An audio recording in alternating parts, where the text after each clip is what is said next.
Yo, yes now, bless now, bada bing, bada bum, don't forget the rest now. It's a bit dark, so I apologise in advance, people, but what can you do, what can you do? I mean, I know the whole world is crying right now about this lighting situation. I mean, I'm about to break down in tears, but I can't do anything, I'm sorry about that. I got a little review, little overview, and a rating for HATEBREED. Yeah, the debut LP, Satisfaction is the Death of Desire. Right, so, HATEBREED, man. I've been listening to HATEBREED now for a minute. I got into hate. My very first tattoo. I got a few tattoos. My very first tattoo. I got tattooed when I was like, I got tattooed at a young age, yeah. And it was a HATEBREED related tattoo. It got done really bad, so it's been covered up at this point. But HATEBREED touched me to that degree when I was younger. It's us against the world, alright. We've got to persevere, we've got to keep on trucking. It was brilliant. The first HATEBREED record I had was Supremacy, I think, if that was the name of the record. And I really enjoyed it. I think that was the name of the record, wasn't it? Like, it got a yellow cover. Anyway, this is about Satisfaction is the Death of Desire. So I got into HATEBREED through their, like, very, very metal material. When I listened back to Satisfaction of the Death Desire, first and foremost, I didn't understand it initially because I got into HATEBREED through metal. I got into extreme music through metal, not through punk, not through hardcore, not through any of that stuff. So I didn't perceive it in the manner I should have. Now, as the years went by, I checked it out every once in a while and I started to get it a little more. And now this is my review of that record. Alright, so it stands alone in the HATEBREED discography.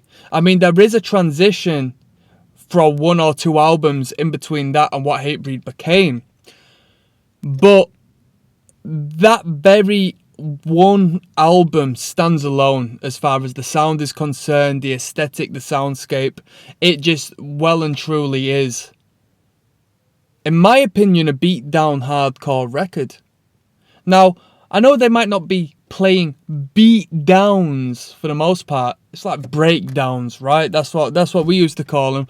But it's a tough record which is strictly hardcore. It is a hardcore record. The production is gritty and grey. The snare drum sounds ignorant as hell. Tinny. Dong, dong. And if I was more mobile, I'd be spin kicking.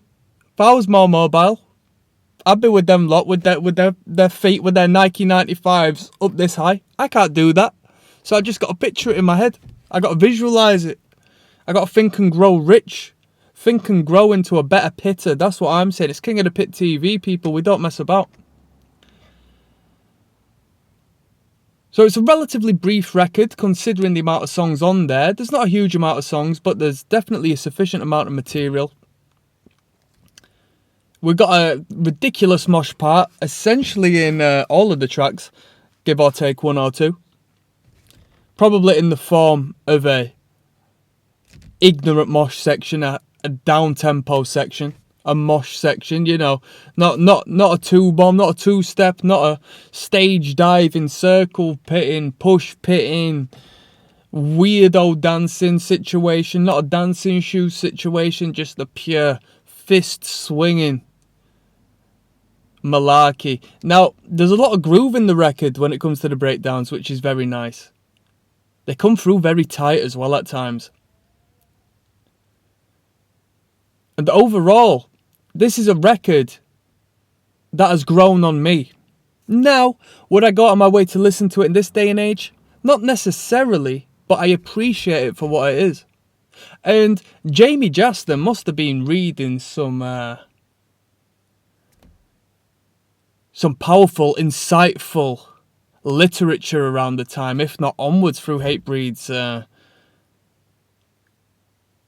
discography, because the catalogue is littered with powerful, self-empowering statements and beliefs. And I would be in disbelief if it just came purely from his heart and he's not been influenced elsewhere.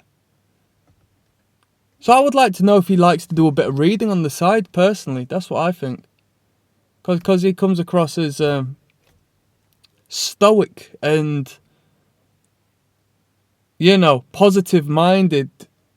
Not in a degree where it's PMA, posy jump stuff, but positive-minded in regards to we've got a task at hand.